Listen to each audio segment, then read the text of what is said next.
The title of Lecture 3 is Alpha and Omega. Selected answers by Ambrose Worrall to questions from the audience will follow the lecture. Alpha and Omega. Some people say it's Ambrose and Olga, but I don't think that's exactly right. Well, Alpha and Omega, the beginning and the end. I got to thinking about that some years ago, and I wrote up something that I thought might be of interest to you, especially if you think that you want to know the full trip and not just a portion of it like we were talking about. So this will be of interest to anyone who wants to go through the mental exercise of trying to figure out what it's all about. It has been said that man cannot comprehend the infinite. Anything that has a beginning, apparently, has to have an ending. So the pro-finite mind, which we are most familiar with, cannot accept the possibility that something can be made out of nothing. Yet it is written, in the beginning the Lord made heaven and earth. Now that dispenses with everything in a very few words, doesn't it?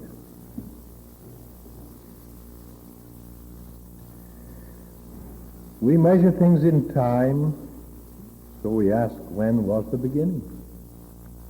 And you remember last week I said the beginning is now, a continuous operation.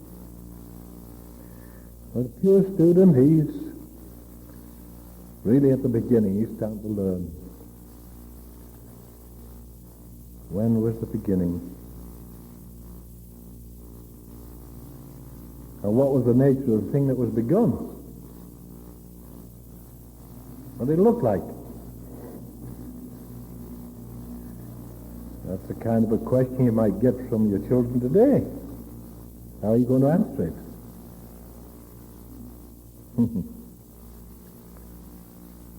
Well, finding it very difficult, if not impossible, to define what was begun in the very beginning, or when the beginning began,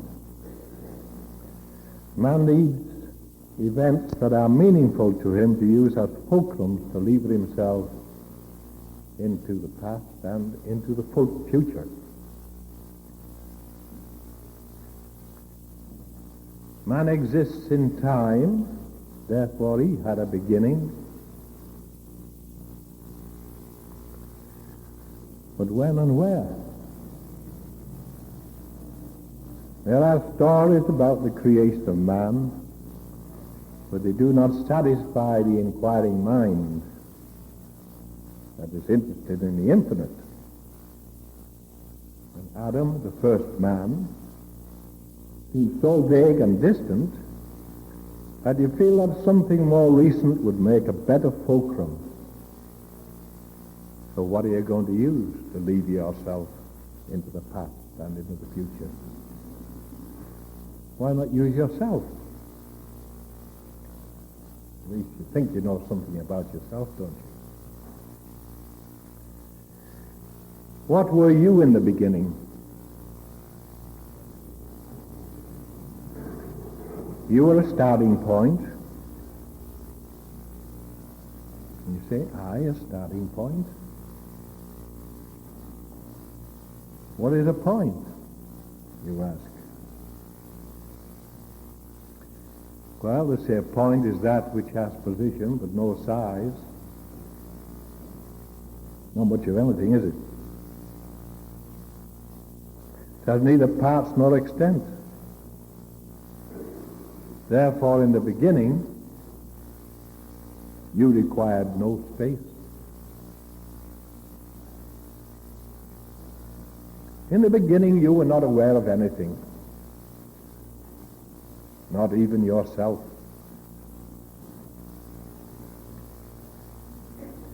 In the beginning, because you required no space, and because you were totally unaware, time did not exist. And what is time, you ask? Time is that which makes space possible. You couldn't conceive of space without time, could you? It is that which produces events and makes observation possible. It gives birth to the observer. For without time, there would be nothing to observe. Time is the mother of nature.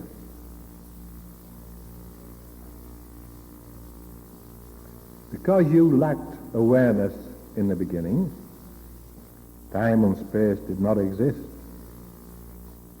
There was no observer, therefore you were at once both nothing and everything.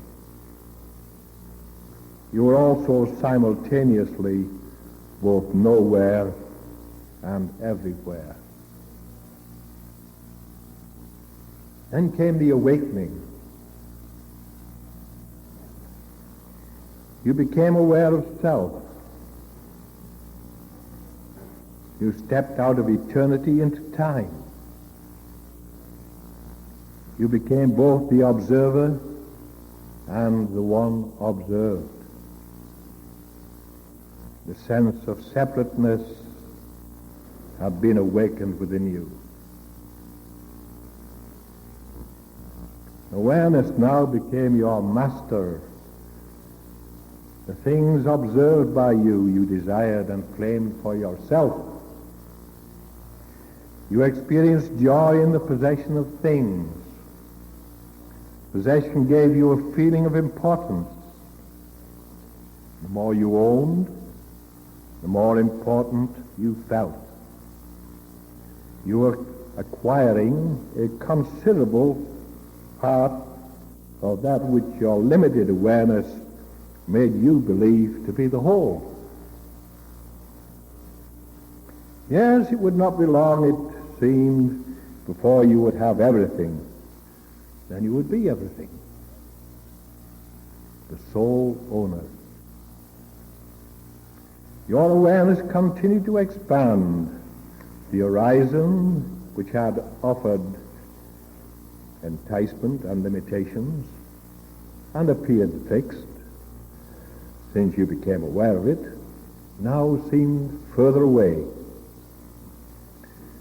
Yes, there was much more to claim for yourself.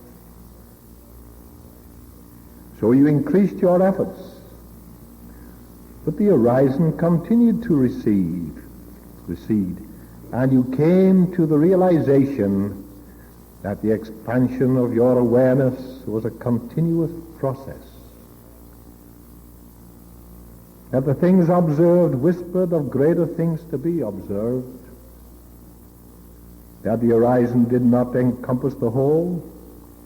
And slowly there came to you an awareness of infinity.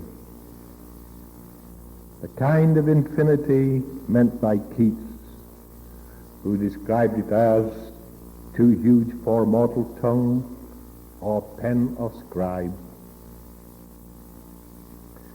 Then you started to wonder about this awareness and found that it expanded at a variable rate which was directly proportional to your ability to use what you had gained for the benefit of all. Then the true meaning of selfishness began to dawn upon your consciousness. You became aware that it was the one great obstacle that prevented you from reaching complete awareness of those things near the horizon and beyond. Selfishness brings clearly into focus those subjects in the foreground, the items of interest to self, but the objects of larger vision those of infinitely greater value to the welfare of all, appear obscure, undefined, and unattractive in the background. You realized the limitations you had placed upon your expanding awareness by favoring self, and sought the way of selflessness, the path to greater service, and you have learned now of the beginning. At this time you see but through a glass darkly. You cannot see the end, or what the end truly is.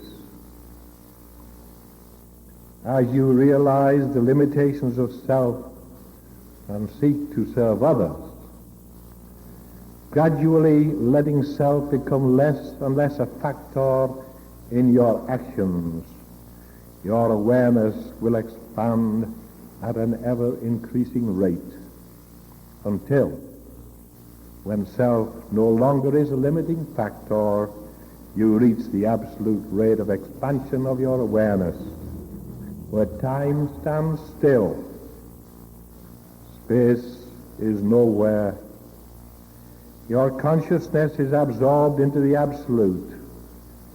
You have gained all and lost all. Time, space, the observer, and the observed are no more. Again, you are at once both nothing and everything, both nowhere and everywhere. This is the end. Thus the beginning and the end are one and the same. Thus passes the glory of the world. How could anybody write something like that? Well, that's for your calisthenics, mental calisthenics. You can write something better someday, I hope. Now I'm going to talk a little bit about meditation and contemplation. So in the library you'll find all kinds of books written on the subject. Oh, you won't find anything like Alpha and Omega.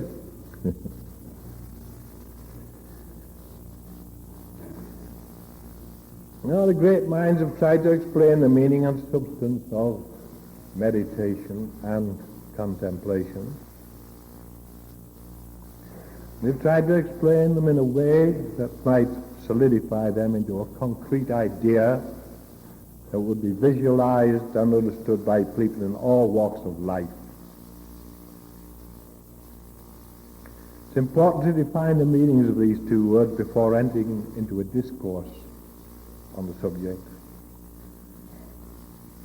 Meditation is a continuous application of the mind to the consideration of religious or moral truth in order to promote personal wholeness, holiness, and the love of all that is divine. Contemplation is a state of rapt regard for things divine.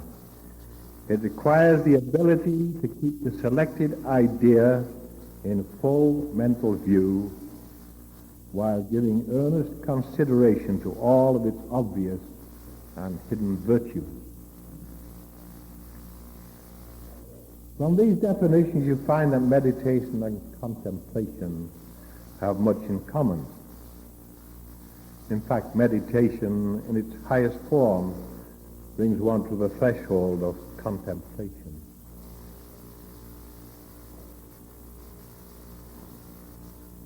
Meditation requires the concentrated effort of the mind, a one-pointed attention to the subject by the continued application of which one becomes aware of such qualities as, for instance, the shape and color of a thing.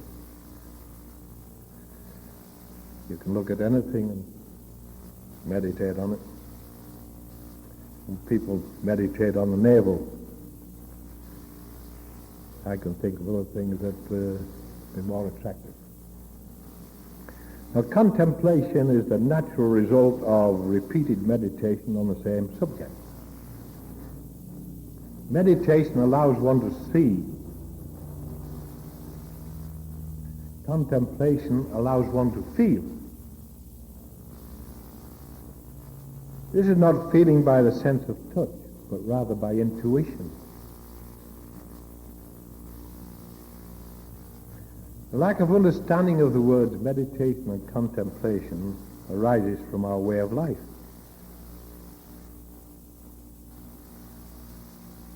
The first response to physical impressions occurs to man at or near the time of birth.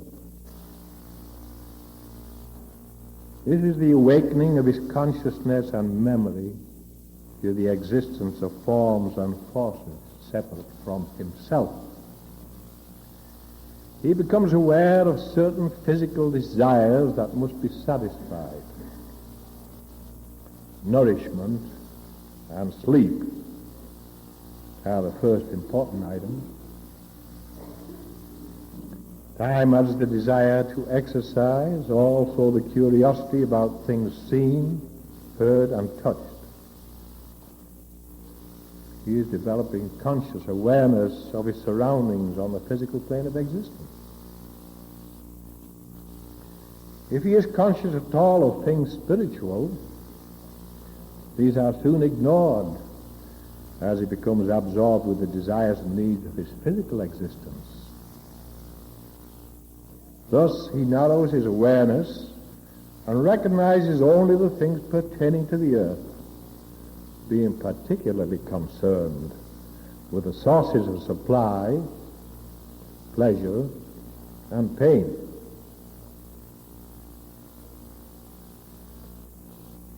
The experiences of his waking hours tend to make him increasingly aware of his separateness from others. Soon he shows that he desires that which he enjoys for himself and is ready to take aggressive action if this privilege is denied him. As he grows older, the law of self-preservation becomes an important force in his life. He's ready to fight for what he believes to be his rights and to keep for himself what he has acquired thus far in his journey through life. He becomes involved in the treasures and pleasures of earth. He is faced on every side with regimentation, man-made laws, error, diversities of opinion as to what is right and what is wrong. Often he rebels against restrictions, the selfishness of others, and even against himself. He reaches a stage of confusion. The highest recognized authorities differ on so many points. He can choose to ignore a subject, agree with one of the authorities, or form a theory or opinion of his own. False representation, misdirection, self-deception, fear, selfish desires, and other forces at work create illusions to his mind that for a time seem to eliminate the confusion. He joins up with somebody and he goes hook, line, and sinker, as they say. Everybody else is wrong except my little group. He has substituted illusion for confusion. He then believes that others who do not agree with his concepts are confused. Everybody is confused except thee and me, and sometimes have my doubts about thee. Isn't that what they say? Well, having passed from confusion into illusion, he may remain in this latter state for years, even unto death. Fortunately, some have experiences that dispel their illusions. The orderly nature of their thinking, which had followed a pattern acceptable to the masses, no longer becomes acceptable to themselves. These are people they called in the old days the unbelievers. Such a person passing out of a state of illusion will find his new thoughts in conflict with those he entertained in the past. His previously accepted ideas, the constant pressure of friends to restore him to his former state, the ridicule of his opponents, the pity of those who feel superior and are sure they are right, and a host of other forces such as doubt, fear, indecision, and loneliness will tend to drive him into seclusion.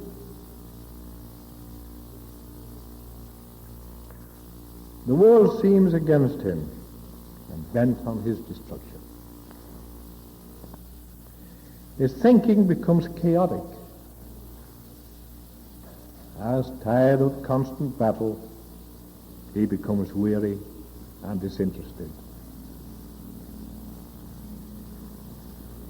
Finally, in his loneliness and utter despair, he raises his voice like a child lost in the wilderness and utters a vocal prayer to God, asking to be shown the way, the truth, and the light. He is appealing, as it were, to the last tribunal.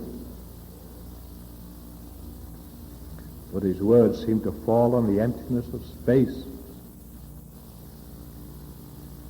Again and again, day after day, he repeats his impassioned plea,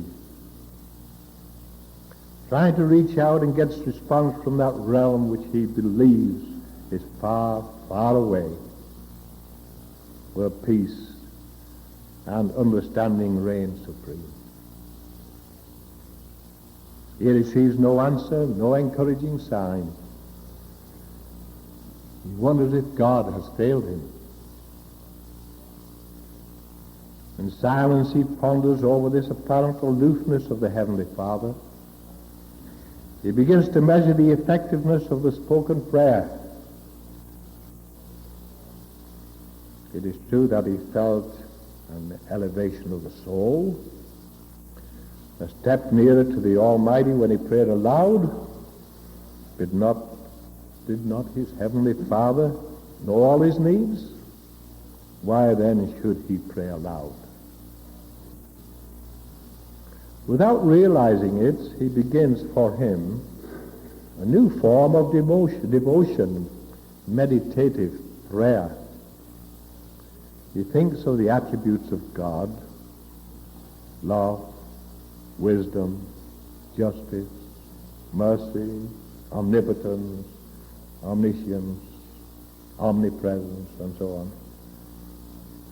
He visualizes the majesty, beauty, and depth of a being thus endowed. He is spiritually enlightened by a new concept of God. God is here now, and always available regardless of time and space. The shadows of doubt and fear are dispelled. There is no longer a feeling of being alone. Continuing his meditations and visualizations of the divine attributes brings new understanding of the Scriptures to him. God is very close. Yes, as the poet says, nearer than hands and feet. This latter thought, with all its implications, is startling. Spiritually, it was unacceptable to him, for he had been taught to regard himself as a sinner. Why should God be nearer to him than hands and feet? Here was something to be resolved. Physically, he could not conceive of two occupying the space of one. The proposition was untenable. He had reached an impasse. Yet, in spite of his reasoning, his inner consciousness whispered, "It is true. God is nearer than hands and feet." Now is the time when such a man may cross the threshold into the hall of contemplation. If he does enter the hall of contemplation, he will find himself in a strange silence. The material world, including his physical body, takes on an aspect of unreality. He passes through the portal into an intuitive consciousness of the divine reality. At the threshold, he touches the hem of his garment. Within the hall of contemplation, he becomes enfolded in that garment. Continuing his contemplation by awaiting alertly for further knowledge, he becomes more and more aware of his affinity with the Supreme Being, until at last he reaches the realization that all are one, and the full significance of the word, "The Father dwelleth in me and I in him," dawns upon his awakened spiritual consciousness. And he says, yes, indeed, God is nearer than hands and feet. What then are meditation and contemplation? They are steps that lead upwards from the plateau of vocal prayer, which has been described as speaking to God. They are advanced forms of prayer, which in its highest form is so simple that it is difficult to describe. Simple prayer has no words, no images, no ideas. The mind is pure, passive, non-selective. However, the consciousness is alert. A watchful, listening vigilance is maintained with an expectancy to receive impressions not generated by oneself or the mental or physical stimuli that abound on every hand, but from the supreme intelligence that transmits only truth and knows what one needs to know. Yes, this is prayer. When a man has reached this plateau, he is one with God. That sounds fine. How do you develop awareness?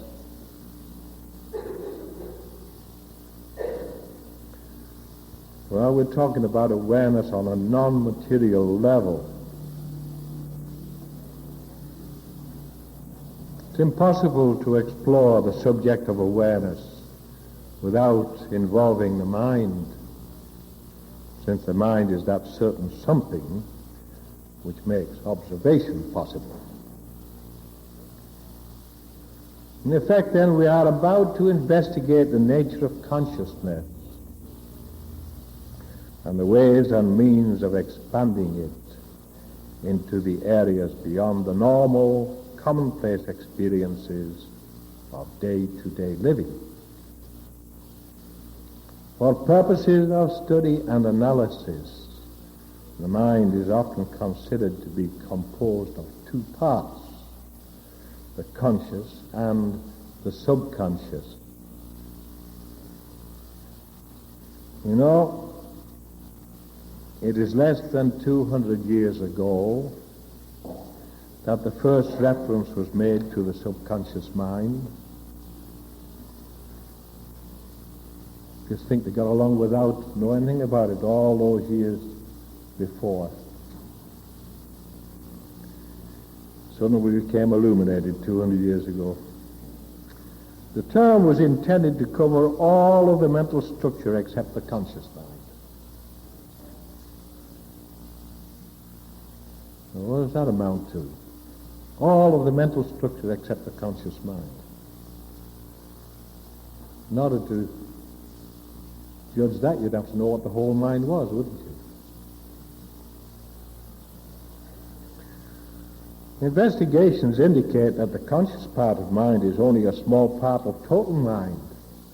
Very small part. And that exploration of the remainder can be as extensive as a survey of outer space. It is probable that the mind has no limits, and that the normal consciousness prevailing in our lives is an infinitesimal part of the whole.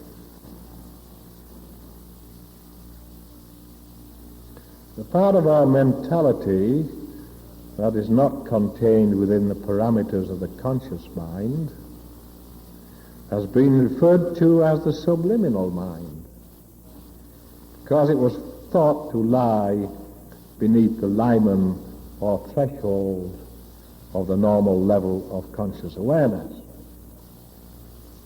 This limen or threshold is not a definite line of separation between the conscious mind and that which lies beyond, because no such clear partition exists.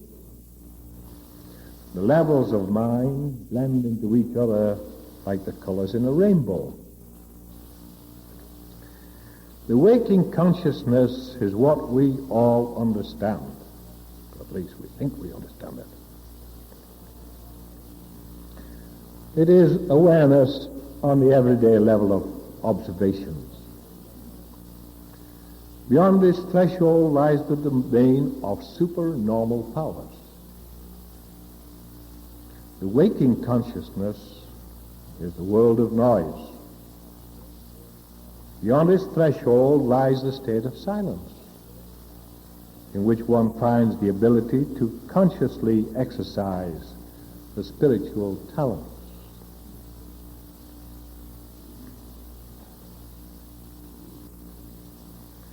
When one becomes aware of the spiritual realm and its immutable laws, where one can effectively communicate with God, and upon realizing its infinite possibilities, become one with the divine, united in that state of wholeness in which the sense of separateness no longer exists. This is what lies beyond the level of the normal consciousness. Those who have witnessed demonstrations of extrasensory perception or extraordinary powers over physical things, as in spiritual healing, are prone to ask such questions as, how is it done? Or can I learn how to do these things? These and other questions can be answered best by an examination of the elements involved. In addition to mind, we shall find ourselves considering soul and spirit, because there are these two things that we shall become aware of in our development of higher power. And the development of higher power is nothing but the exercise of our spiritual talents or gifts with which everyone is endowed.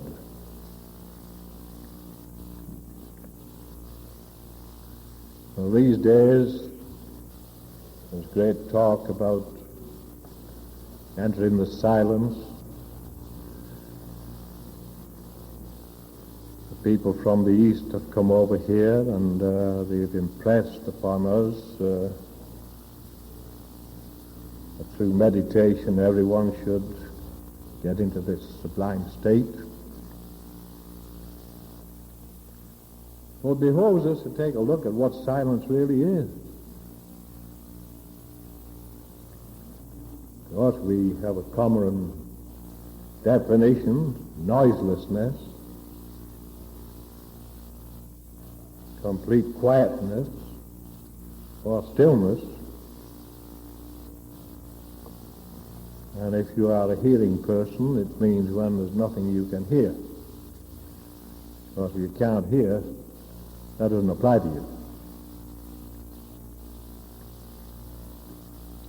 We look upon noise in a neutral sense as a sound of any kind.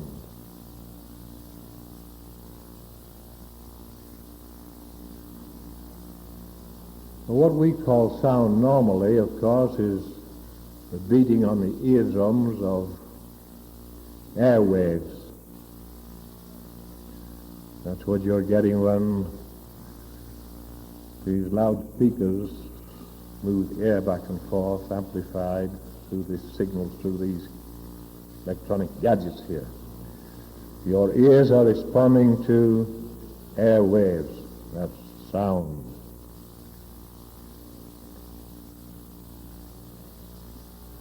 But you know, the definitions of sound and noise, they leave out one very important thing. There has to be an observer present and capable of responding to the sound waves.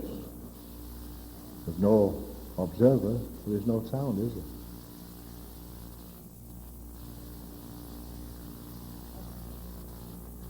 Now, if a person can make himself completely non-responsive to sound, noise simply does not exist.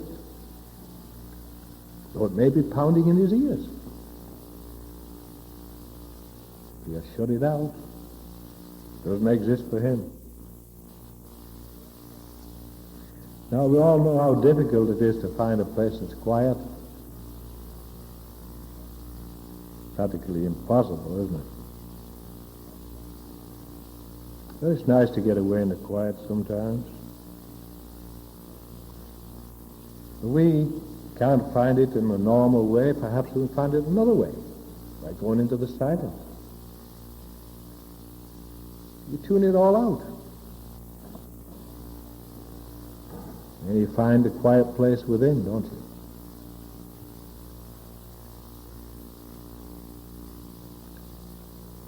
You know, complete silence could be very disturbing to some people, even to most people.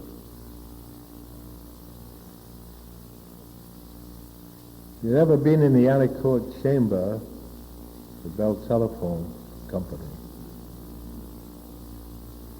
where all the sound generated is absorbed and there are no echoes,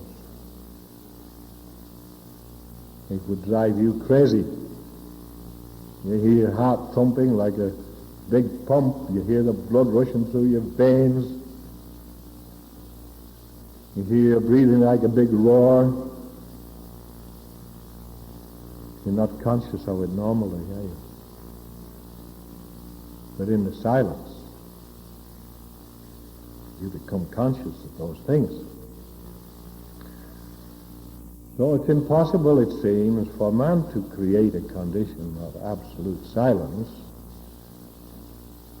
in the normal ways of physical science. But it can be done through the mind.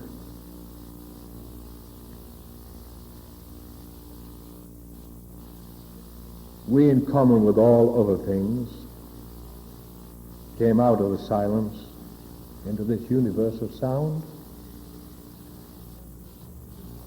We left a state of perfect equilibrium, peace, and unity. The static condition of cosmic being. And and entered the realm of dynamic change with its complexities, misunderstanding and confusion.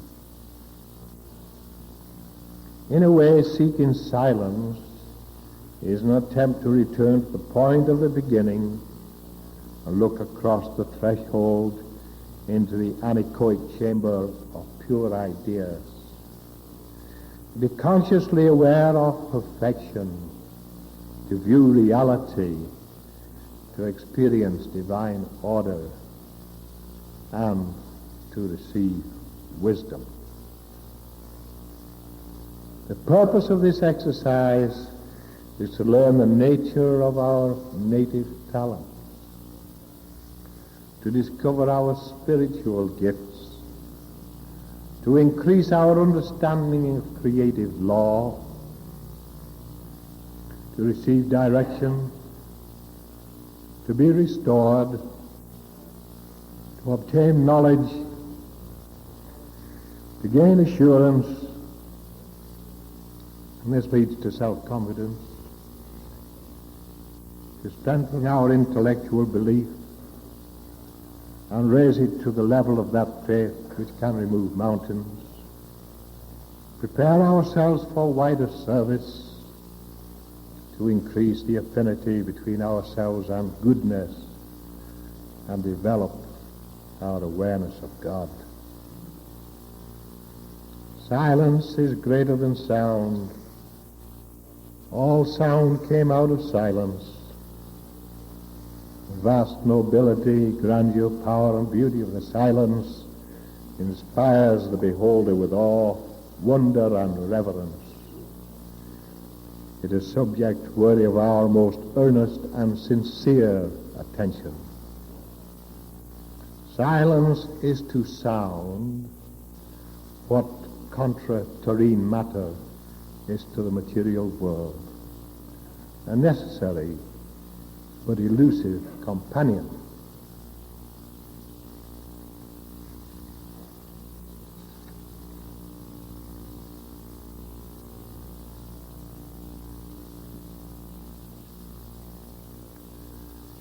Strange as it may seem, when one starts along the path that leads to silence, interference appears to be the order of the day. One becomes discouraged by the frustrations. One is not yet ready to approach the silence.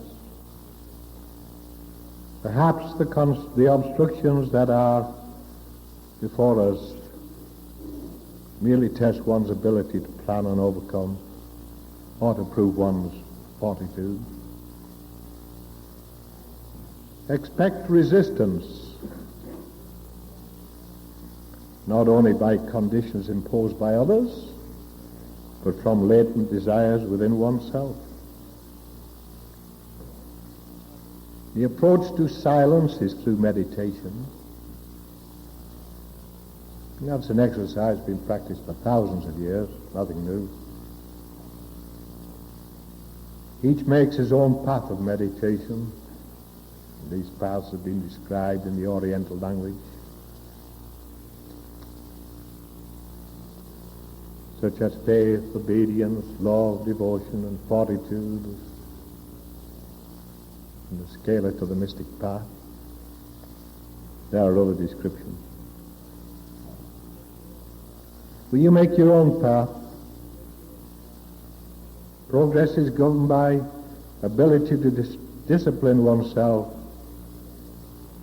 not allow oneself to be lured by the dancing lights that take you away from the true path.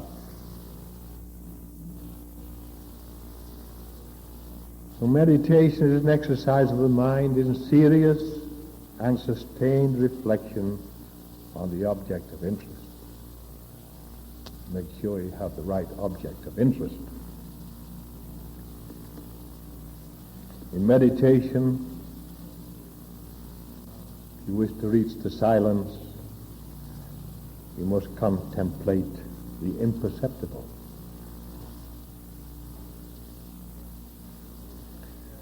Now, the first step towards silence is a devotional exercise in the form of continuous application of the mind to the contemplation of that object of reverence, the silence. You have to revere the silence if you believe that everything came out of silence.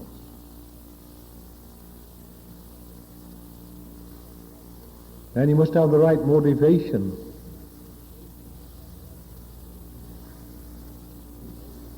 You should be motivated by a sincere desire to serve mankind in the most efficient and effective way, with the native talents with which one is personally endowed.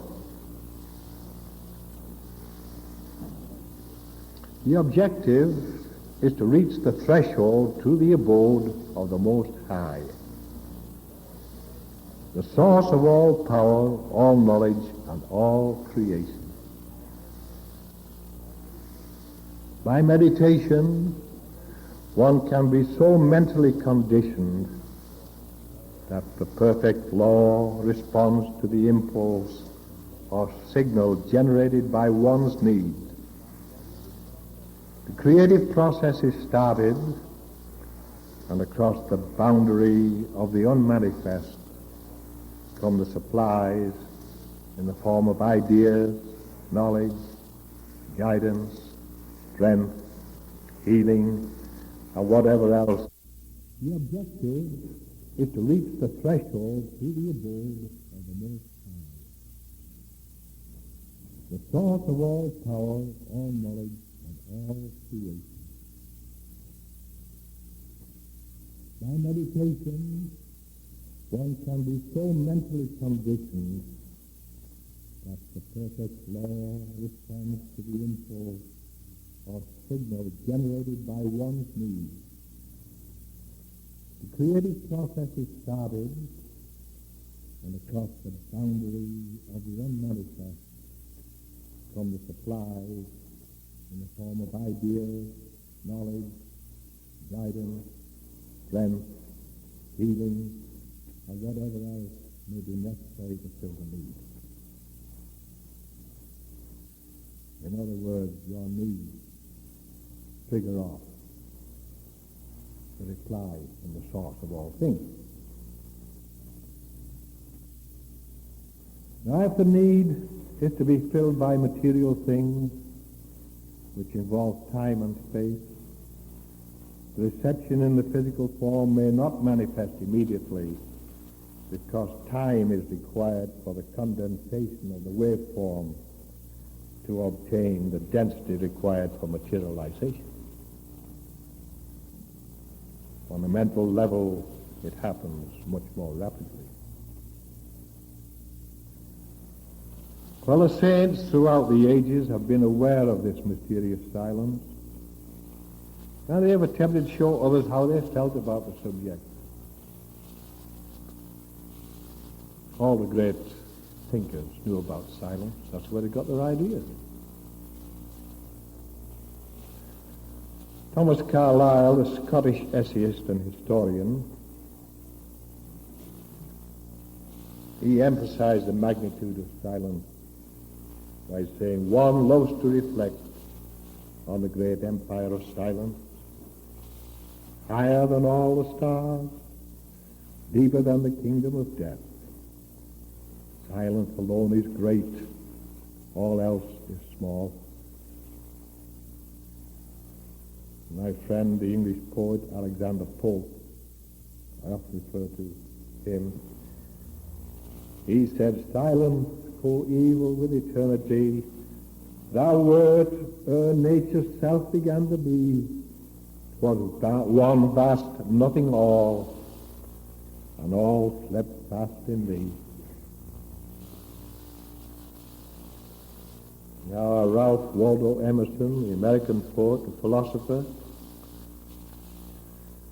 he said, let us be silent that we may hear the whisper of God. And John Keats, the English poet, said, heard melodies are sweet, but unheard melodies are sweetest. What did he hear?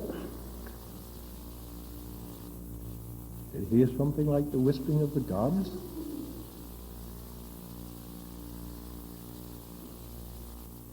Students of Eastern philosophy are familiar with some sayings which, translated, read as follows. There's the voice of the silence, the voice of the spiritual sound, the soundless voice, the soundless sound. You're all trying to describe something that can't describe it. Quite obviously, you can't describe it. Something different. Something different. What you hear in the silence. And how many sound waves. Transmission of ideas.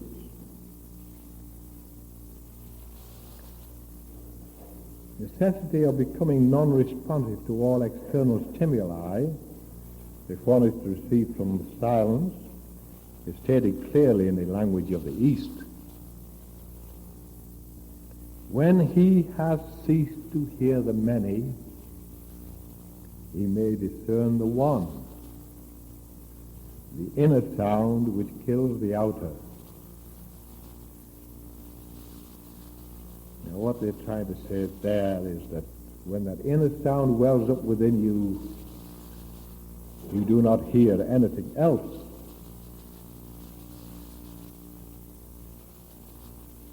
Now I've tried to describe silence on this little chart which you see hanging around here and there. And I say there are 3 zones of silence, but remember everything blends into each other. So I define the first zone, I say it extends to the point where all noise of a physical nature is shut out.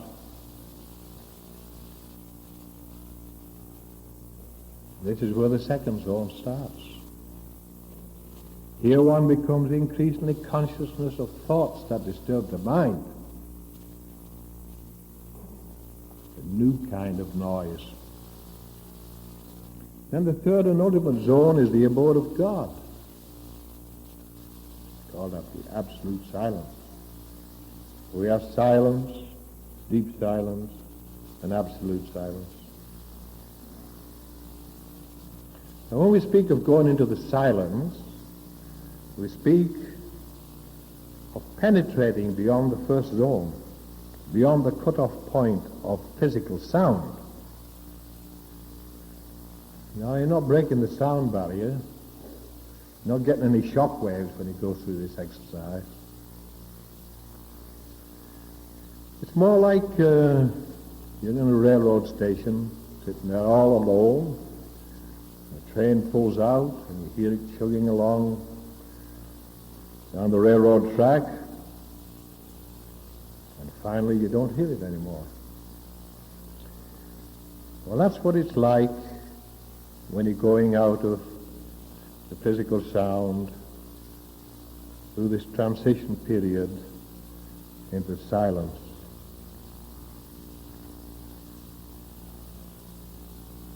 You probably don't even notice it towards the end.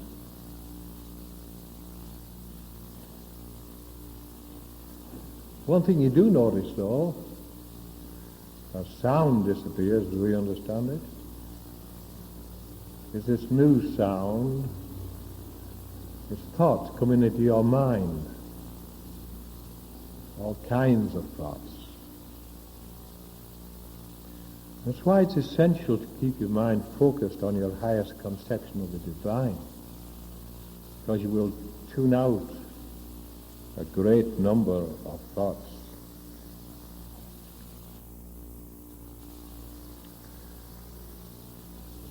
What does it feel like when you're going into this zone number 2, the zone of the silence?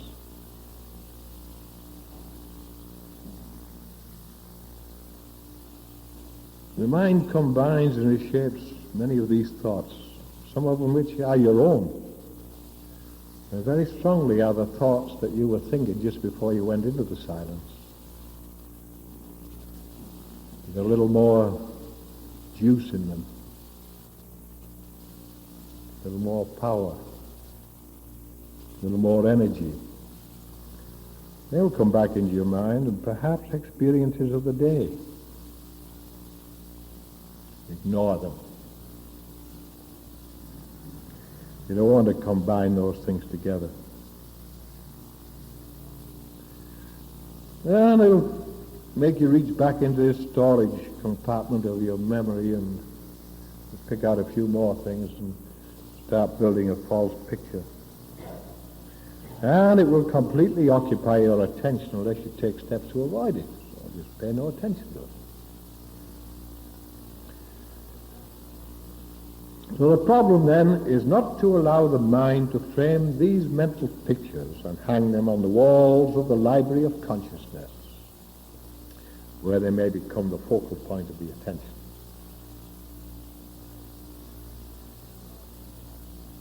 As in all mental action that is allowed to run uncontrolled, the imagery can grow to occupy the entire amphitheater of the conscious mind. The stage is set. And you're going to sit back and watch the play, aren't you? It has taken over. It has assumed control. And this is what I call the thought barrier. It is the first obstruction that opposes further penetration into the zone of deep silence. And I might say it's a barrier that many are unable to pass. See, they make the mistake of trying to fight those thoughts. And they keep them alive by fighting them. They must ignore them, and they will die a natural death.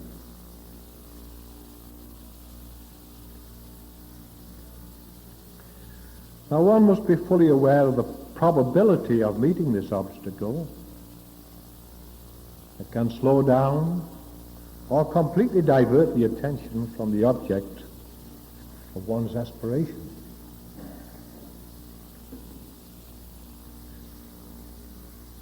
Think you got over the first obstacle?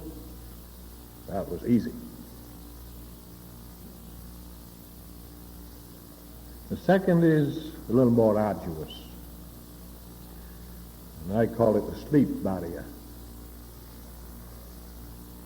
And it follows after the thought barrier. The tendency to fall asleep is very strong during the descent from the thought barrier into that valley of intense quiet and tranquility known as the deep silence. The experience is like that described by Longfellow when he said, "Thou driftest gently down the tides of sleep." And you will go to sleep unless you're very careful. Very enticing to go to sleep. That's why you shouldn't meditate when you're tired, because you will go to sleep. It is essential that consciousness be maintained both during the deep silence and also on the return journey back up the slopes to the realm of sound and sensation. Even more important is the need to hold in the pure, unadulterated state those ideas or impressions received in the silence. To accomplish this, it is necessary to insulate oneself from the bombardment of thought forms through which one must pass on the way back to consciousness on the physical level. Maybe you are traveling the same path that you went through when you went down into silence.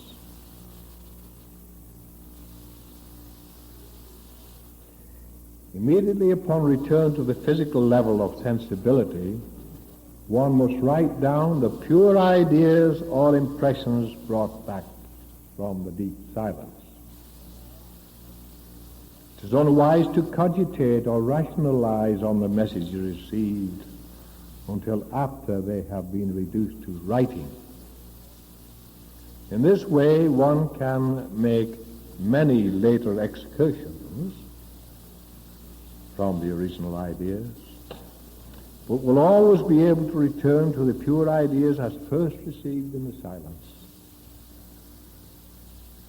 If you don't do this, you will lose the very essence of what you received.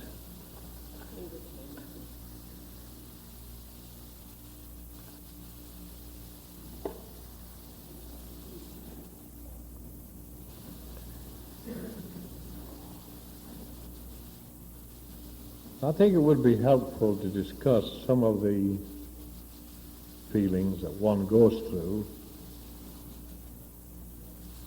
You might call them withdrawal symptoms, because you're withdrawing from this world of sensation to a different kind of consciousness. Because they vary with the individual, well, usually they include a reduction in one's awareness of his physical body. I often said that when I was giving healing, my physical body to me had no weight, had no tiredness. It had no feeling.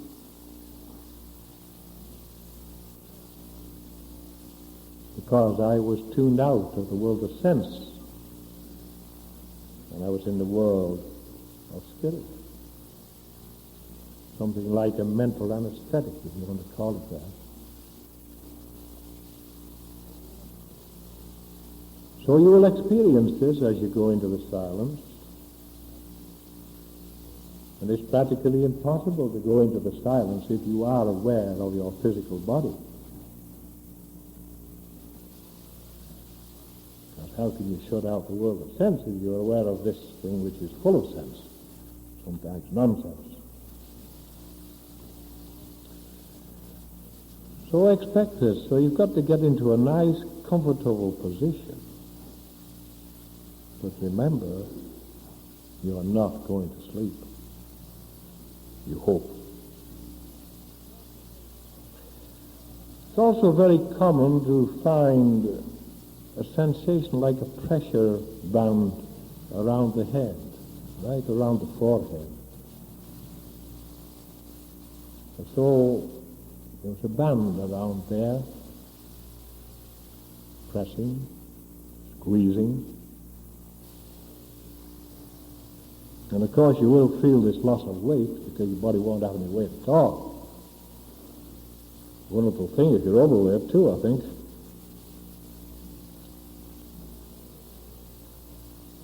Then there's a strange thing that happens to your sense of perception. The physical and material manifestations are losing their apparent state of reality. They don't look real to you anymore. But you do have a feeling that something more substantial lies beyond them. Yeah, now you start to get across the threshold. And this certain something which seems to lie beyond, you get a strange feeling that that really is sustaining the things that we saw and felt were real. And then sometimes there is a sensation of whirling or giddiness. Everybody doesn't get this, but some people do. Slightly disturbing, and it feels like, I imagine, if you're going to faint or something of that nature. But you're not going to faint. I'll tell you what it is. It's the withdrawal of the consciousness from the physical level. And you're really between two worlds. You're changing stations. You're getting onto a different vibration. There's no need for apprehension. Just remain calm. You have faith in God,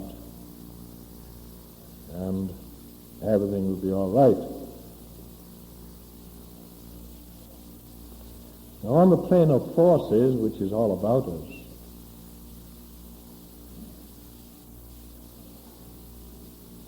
one may have many experiences. That's this famous thought plane.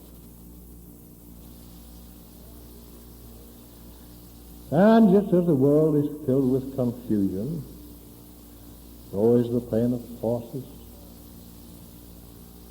All the confusing thoughts in the world are there, plus a lot more, because you have all the thoughts of the confused individuals over there that went over with some beliefs which weren't true,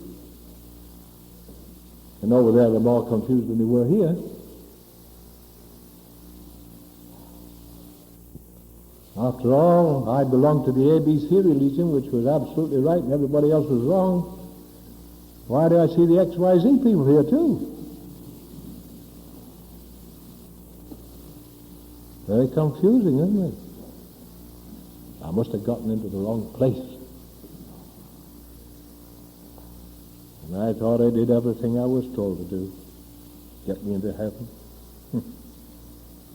Seen some of these people. Then you find the people over there, of course, that were killed instantly. They don't believe they're dead. Life is so real over there. They don't believe they're dead.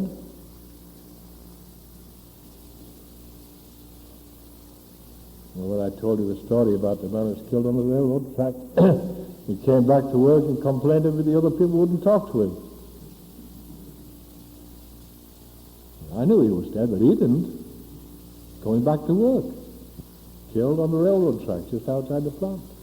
Came right on into work, didn't know he was killed.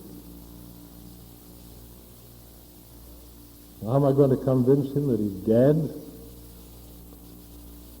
I said, those your tools on the bench over there? Yeah. Go and bring me your hammer. You know to pick up the hammer, because you can't pick up the hammer. That's how I convinced him he was dead. He was very much alive. Very nice fellow, by the way, too. So you can see this confusion over there.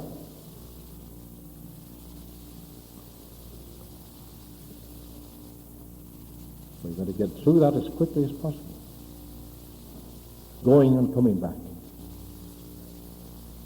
Or you will be confused also. Not easy.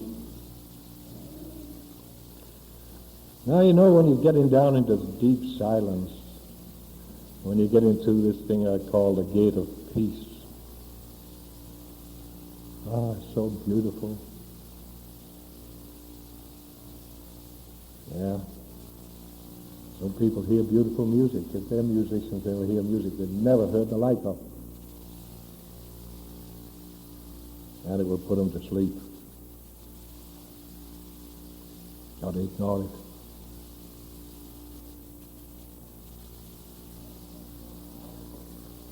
Now the question often arises as to whether or not everyone is qualified to attempt to enter the deep silence, and as to one's chance of reaching the deep silence. Well, I can only say this, that only one whose aims are worthy, whose aspirations are high, whose designs are wise, and whose purposes are steadfast, may hope to reach this sublime state, and then only with constant effort to be worthy of this achievement. Let's take a little break.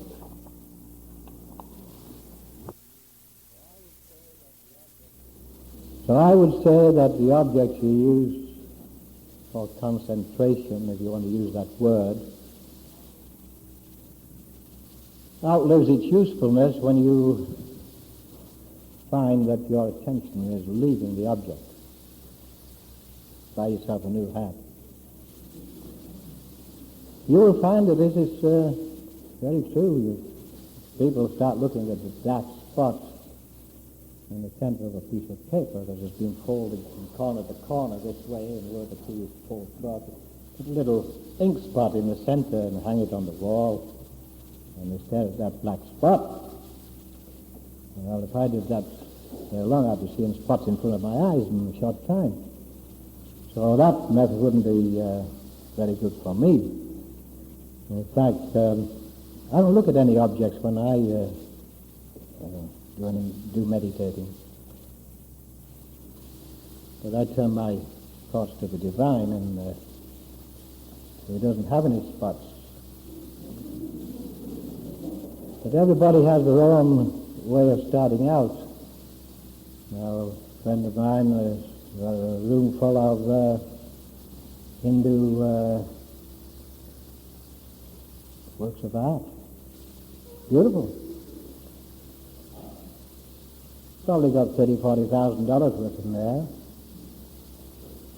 And he sits in that meditating room, and I'm sure that he gets something from these objects. Now, whether he looks at each one separately different times to satisfy his mood, I don't know, but I know I sat in his meditating room, the meditation room as he calls it, and I could feel the influence from these objects which had been venerated by the followers 1,000 years. You can't have some group of people looking at something for 1,000 years without giving it some kind of vibes, right, to put it in the modern language. And I could actually feel, and I could see the colors coming from these religious objects. Very good vibes. Now that suits his particular type of concentration problem, you see.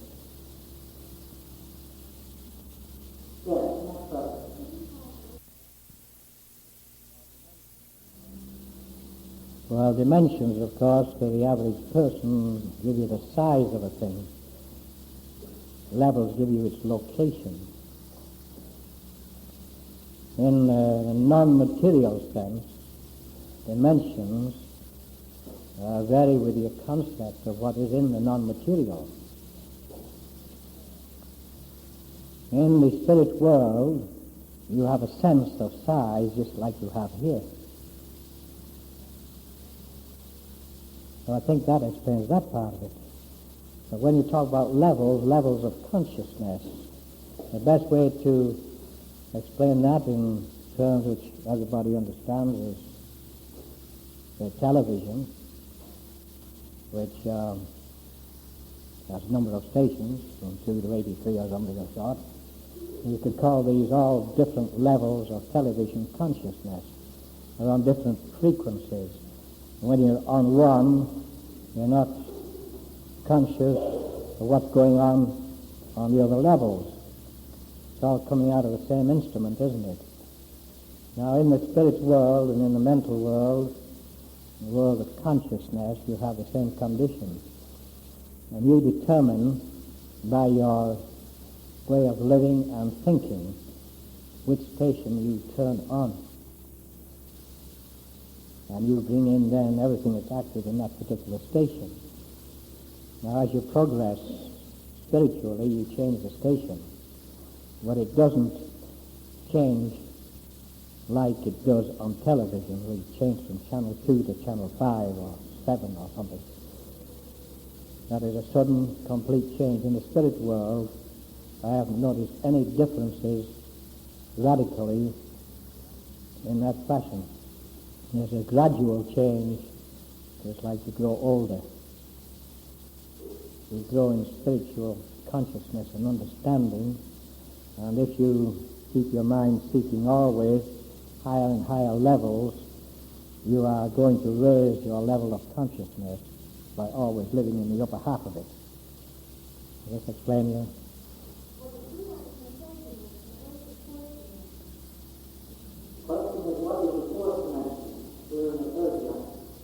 Are you speaking mathematically? In a three-dimensional world, we have length, breadth, and thickness. I'd say about 5 feet 6 inches high, 24 inches wide and 18 inches thick. Not in the head, in the body. That's 3 dimensions, right? Now you add time to it. You say, well, he's 35 years old or 65 years old or something. Now you've got 4 dimensions. So you've got time in there. That's 4 dimensions. Time added to 3-dimensional space. You have to have 4 dimensions to locate moving planets respective to each other, because they're all on the move. So you've got to get that time dimension in there in order to locate planets. Now, I know there's a metaphysical 4th dimension, which is outside of the 3 dimensions that we live in. And this is where you can transport yourself mentally, what they call traveling clairvoyance. In other words, you can do what the television does. You can see what's going on over in California if you have these powers. That's the 4th dimension, because you've got a different kind of time in there metaphysically. What I do disapprove of is having a college girl meditating for 5 hours a day when she's supposed to be doing her homework and going to college.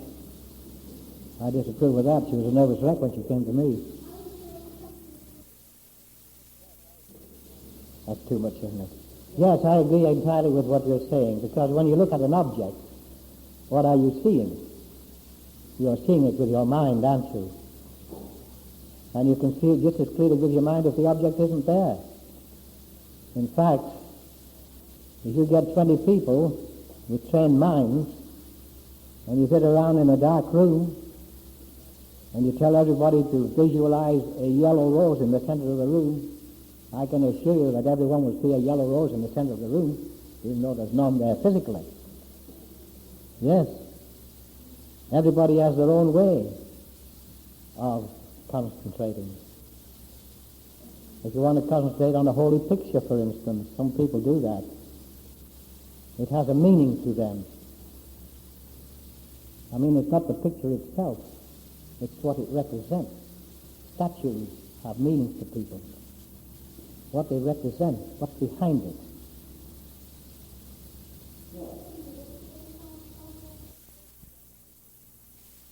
Depends on the person. So some people would be scared to death to sit alone. Other people would prefer to sit alone. They're scared of the other fellow. Right? So yeah, if you have fortitude and courage, you can sit alone, but not all day. Got to get work done.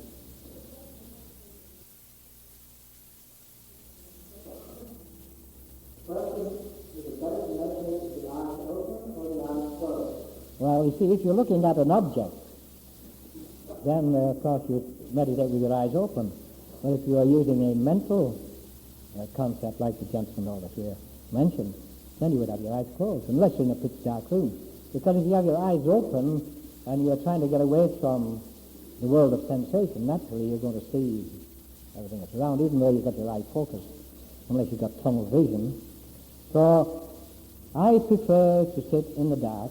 Doesn't cost any for electricity that way. That's a Scottish blood in me. And I prefer to sit with my eyes closed so I don't have to put forth the effort to keep my eyelids up. I'm trying to get into a state of complete physical relaxation so I'm not aware of my physical body or any external influence. That's the way I do it. Other people try different ways.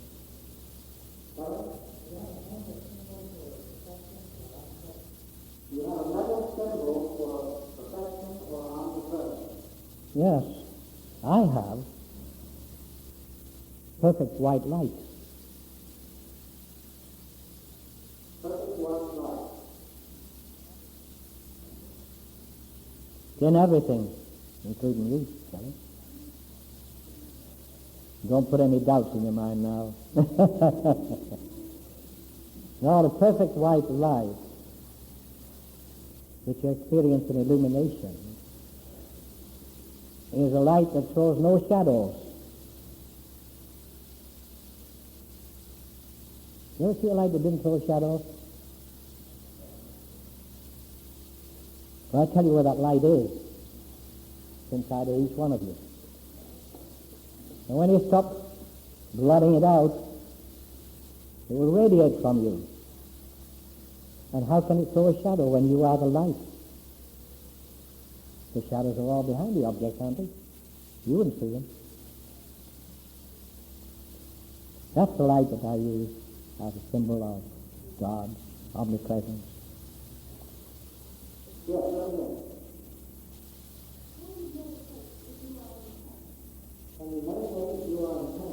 Of course you can. It's not easy. You can meditate if you're in pain, but you get yourself out of consciousness with the pain. And I say, that's not easy. It's possible.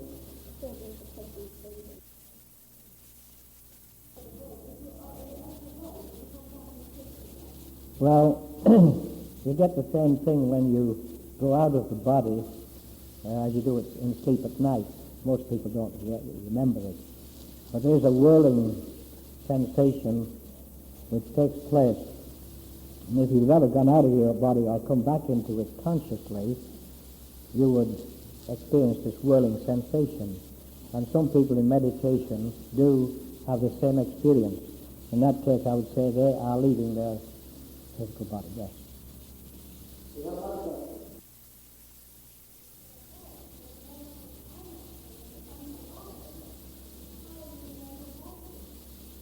Well, you see, you turned your attention to an object in this case, which was pain, and you shut out even the pain itself by concentrating on it. Fritz Kreisler, I think it was, played his violin through a brain operation. They took out the frontal bone, operated on the brain. Who was it? Well, it was a violinist anyway. He's the only one I think of when I'm talking about violin. But anyway, played the violin, this man played the violin through the entire operation, felt no pain whatsoever, had no anesthetic. So this is just what can be done with the mind. Yes. Now the question is, when you leave your astral body and come back and then now exist, and you meditate, is this same principle in operation? Well, we're talking about two separate things there. You can travel astrally and bring back nothing. A lot of people just go around in circles all the time. You know, they're more at the end of their life than they did at the beginning. Figuratively speaking, that is. However, in meditation, there is a goal. You have the mind focused on a goal, the highest conception of the divine, and you're getting into attunement with the source of all knowledge. You expect and you hope to receive some knowledge. Now you are in what you have chosen to call a higher dimension or frequency when you are receiving. But if you had a nice clean sheet and you dragged it through the atmosphere on a muggy day from your neighbor's house across the street to yours, it wouldn't be near as pure and clean as once you took it out of the washing machine. And this is what happens if you're not careful when you return from the high state of awareness experienced in the deep silence. If you don't insulate yourself from the pollution, you will pick it up on the way back, and the ideas you received will form combinations which will not be the truth as you received it in the silence. That's what I meant.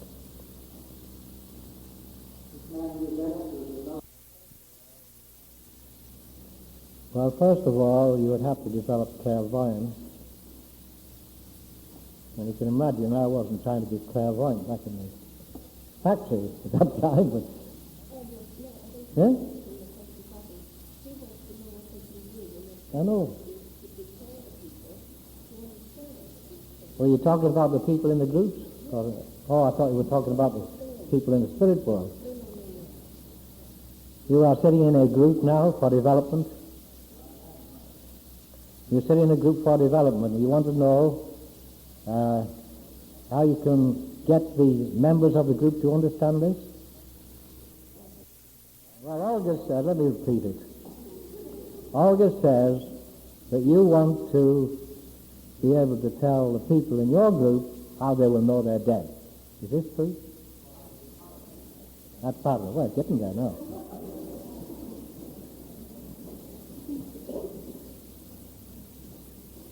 Well, I'll tell you.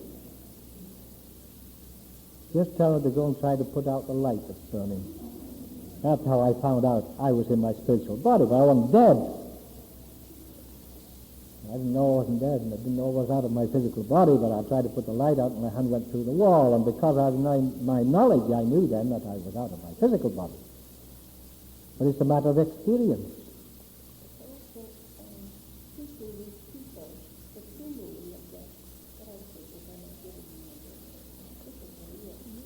Well, the church, of course, as Olga said, is not telling people what happens at death. They leave you at the grave. Tell you what a good fellow you were and all that business. But Jesus, of course, he proved immortality by coming back.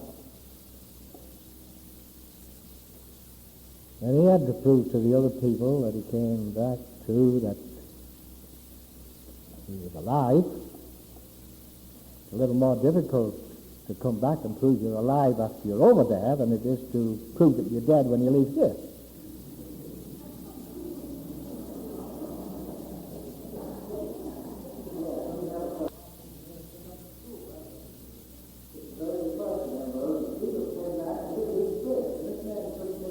Yes, well, the difference was the materialization, you see. You have a spiritual body, but it is not a materialized body. The spiritual body is not a temporary thing like a materialized body. Now, this is a materialized body. It has temporary existence, 60 years and 10. I'm living on borrowed time now. I'd always get the right out about that. Now, a materialized body is a very temporary body. It will last 3-4 minutes, maybe an hour. Now, in a materialized body, they extract from the physical body certain substance called ectoplasm, sensible gas. Anyway, it's a substance. It's extracted from the physical body of a medium, and also in a small amount from the bodies of those in the room. This is a substance almost like a gas. It is idioplastic, in other words, you can mold it with your mind. And the chemists that know how can extract from the walls and the atmosphere and the carpets and your clothing material particles and mix these material particles with the ectoplasm and make a temporary form that resembles your body, if you are the one that's materializing. If you can remember what you look like. Most women can, but men have a little difficulty. Now, this materialized form can talk to you, and if it is good materialization, the features will be recognizable. The language spoken will be the language used by the person with a particular dialect or accent. Such a materialized form can pick up a material object because it is in itself material. In fact, there are records of where a piano was picked up and carried across the room and set down on the other side when there was no room to move the piano around the people because the size of the table and the people sitting around it took up all the space on the other side. So this ectoplasm can be made into something as solid as rock, or something like a vapor. Well, it is quite common for a ruling to be made in materialization is that you do not touch the materialized spirit. One of the reasons is because there are certain electrical laws involved, and if you short it out, the thing would collapse, you see.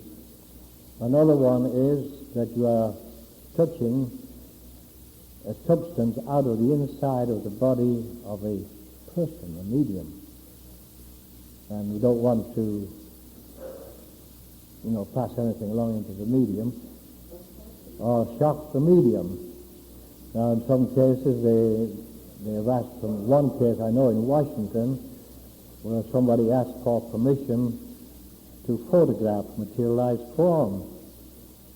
And they were given permission to photograph materialized form, a flashlight photograph. And they were told to use flashlight powder. Well, the man didn't have any flashlight powder. He said, what's the difference? He used black powder. And the result was they had not prepared the conditions to take care of the black powder light, and the medium was blind. He lost his eyesight. So, you see, these are things we know very little about, and you have to be very careful. Of course, these same things are used by fraudulent mediums, so they won't be grabbed and proved to be frauds. They don't want anybody to upset the apple cart. Yes, it's all a matter of the conditions. I, with Olga, have been completely wrapped in ectoplasmic robes with a spirit, talking to the spirit. The conditions were so good, there was no danger of shock. At other times, I myself would not have attempted to touch the spirit. But it's all a matter of the conditions. If you've got perfect harmony, nobody will be hurt. We took some German friends of ours once to get a psychic experience, and spirit materialized, and this German woman, she had never had such an experience, and everything was so real, she put her arms around the spirit and hugged it.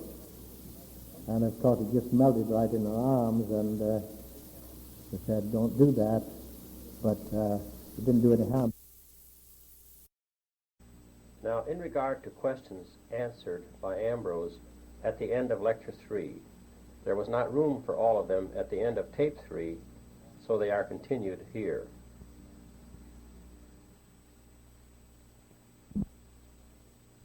Some German friends of ours once to get a psychic experience, and spirit materialized, and this German woman, she had never had such an experience, and everything was so real, she put her arms around the spirit and hugged it. And of course it just melted right in her arms, and she said, don't do that, but it didn't do any harm because there was love there, you see. One more question, Fred. Yeah, we have another here.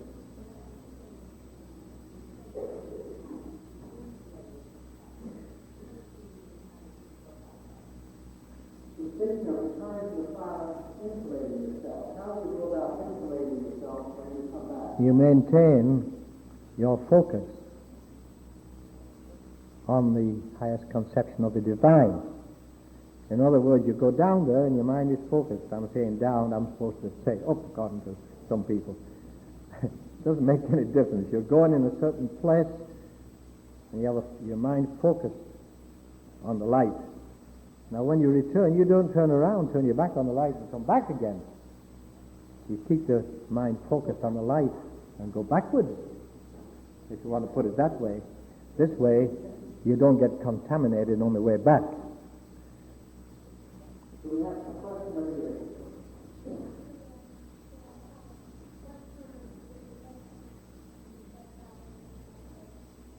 What time of day is best times for meditation? Well, it depends on the conditions. Dr. Day used to get up at 4 o'clock in the morning and do his meditating, but I don't know whether most people would want to get up at 4 o'clock in the morning. But it was just the right time for him. So I say the best time is when you are not too tired and when you are free, and spend 5 minutes on it. You can find 5 minutes. Don't spend 5 hours, because the average person has other things to do. There's a young man back there, I know he's trying so hard.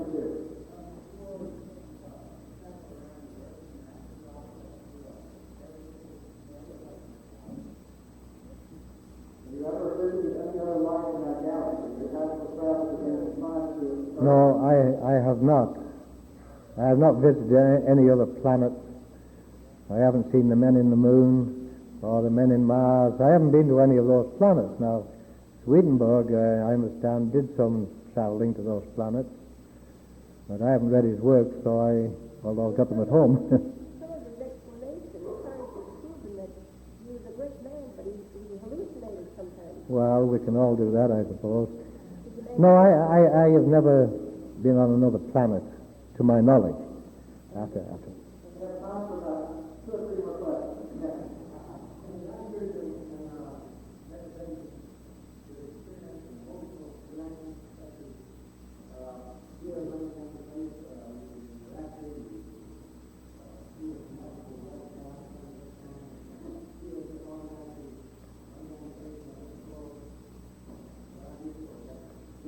The question is it unusual to have an emotional reaction when you meditate? Is the tears running down your face? Do you feel the goodness of God? No, it's not unusual to have tears running down. That's a form of relaxation. Oh, I can go to the movies, I can cry anytime.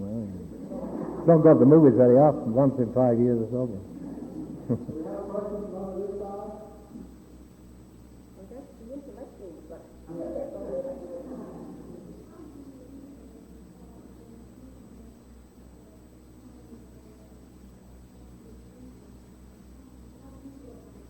How do you go about insulating yourself from harm in this work? In this work, Yes, in meditation. Insulate yourself from the thoughts of others, for example. well, you don't particularly want to insulate yourself from the thoughts of others. You want to insulate yourself from thoughts which will move you in the wrong direction. You see what I mean? There's a difference. There are some thoughts of other people that are very beneficial, and you should be open to the beneficial thoughts. The way you insulate yourself is by focusing the mind. And if you focus the mind on your highest conception of the divine, then you have insulated yourself from all harmful thoughts. Very simple.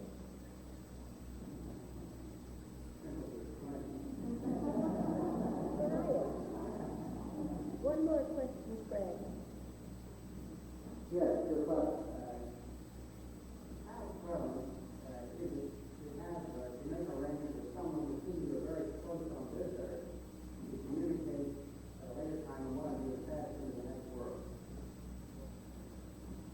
In other words, two people on a harmonious relationship. One of them passes into the spirit world and the other remains on earth. Communication between two such persons should be possible if they understand that communication is possible. If they think it's impossible, then it would be impossible because they think so. If it happened to be a person who thinks that when a person dies, they lay in the grave until the trumpet sounds on Judgment Day, naturally the one left behind, thinking the same way, wouldn't be open to any communication from the other side at all. It's a matter of the way people think.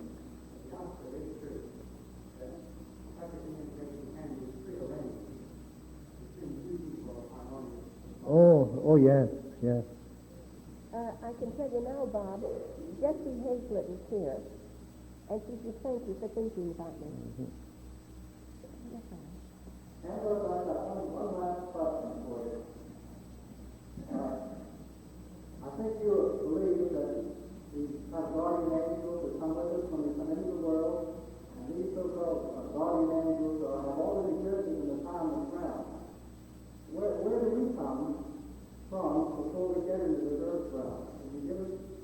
He does.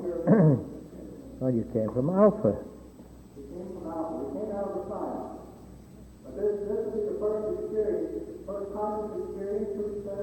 The earth experience? That is the first experience, yeah. The earth experience, you believe, is the first conscious experience Yeah. we have. And then we start from there. That's right. Okay.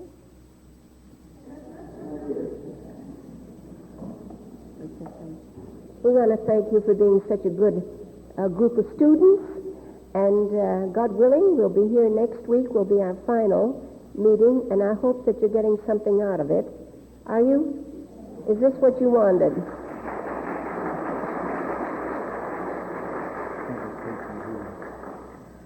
Next week, Ambrose is going to speak on spiritual healing, the laws governing spiritual healing. Spiritual healing, he says, and he'll give it to you as only he knows how to give it to you. So God bless you all and be with you, and be real sweet to yourselves. Fred, would you say?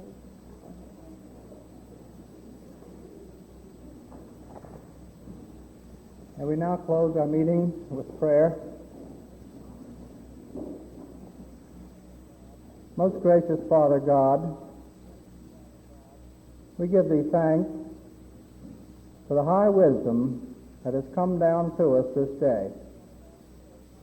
Help us ever to keep our consciousness open to this light, to this pure white light that illuminates, that cleanses, that shows us the path clearly that we would follow for greater development and greater understanding and greater service to others. In the name of our Lord Jesus Christ, amen.